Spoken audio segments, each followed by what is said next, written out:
Hi guys! Good TKB morning, Sir Beltar. Good TKB morning to our fellow classmates. So our vlog for today is about types of plate boundaries. But before we start, let's have some recap. We talk about plate tectonic theory and mitigation plan. The volcanoes, earthquakes epicenter, and major mountain belts are distributed in close proximity, the borders of tectonic plates. Once tectonic plates move in any possible motion, it could create changes leading to geological features and events. Moving on, our topic for today is all about types of plate boundaries and Divergent boundary, a location where two plates are moving away from each other, spreading ridges, basin range, and forming valleys or lowland region. It creates rock stretching known as tension stress.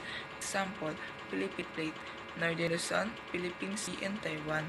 And the Eurasian Plate include most of the continent of Europe and Asia. Convergent plate boundary. Collision of two plates by moving towards each other, forming narrow deep trenches. It includes zones where one plate slides beneath the other because oceanic crust is denser than continental. Some volcanoes and mountains are formed along convergent plate boundaries. It creates rock volume reduction known as compression stress. Example of this is the formation of Himalayas. Transform plate boundary. Two plates slide or glide with each other by moving with different direction. Rock deformed due to shear stress. Example, San Andreas Fault in United States of America.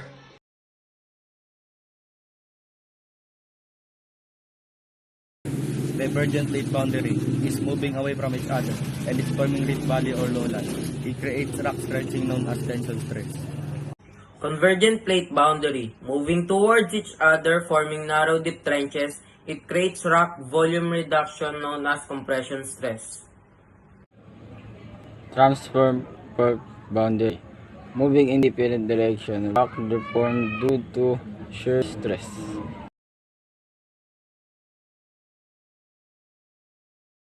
Convergent plate boundary, Philippines plate, Northern Luzon, Philippine Sea, and Taiwan. Eurasian plate include most of the continental Europe and Asia. Convergent plate boundaries, the formation of Himalayas, Mount Everest, the west coast of South America.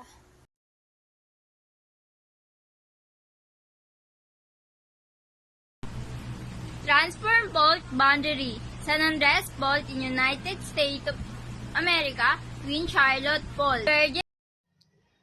The theory of plate boundaries. Plate boundaries are important because they are often associated with earthquakes and volcanoes. When Earth's tectonic plates grind past one another, enormous amount of energy can be released in the form of earthquakes. Summarize, there are three main types of plate boundaries. 1. Convergent plate boundaries, wherever two plates are colliding. 2. Divergent plate boundaries, where two plates are moving apart. 3. Transform plate boundaries, where plates slide past each other.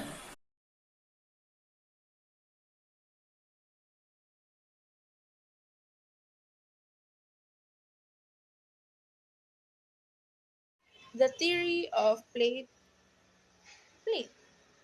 Plato, Union.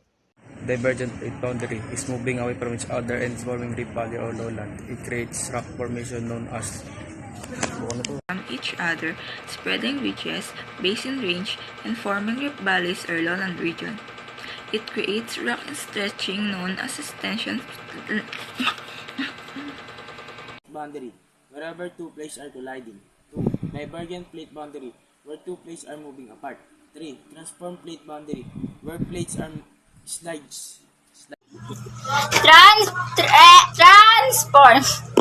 Convergent plate boundary, moving towards each other forming narrow deep trenches, it creates rock volume reduction known as compression stress. Hi guys! Good TKB morning, Sir Beltar. Boundaries, the Himalayas.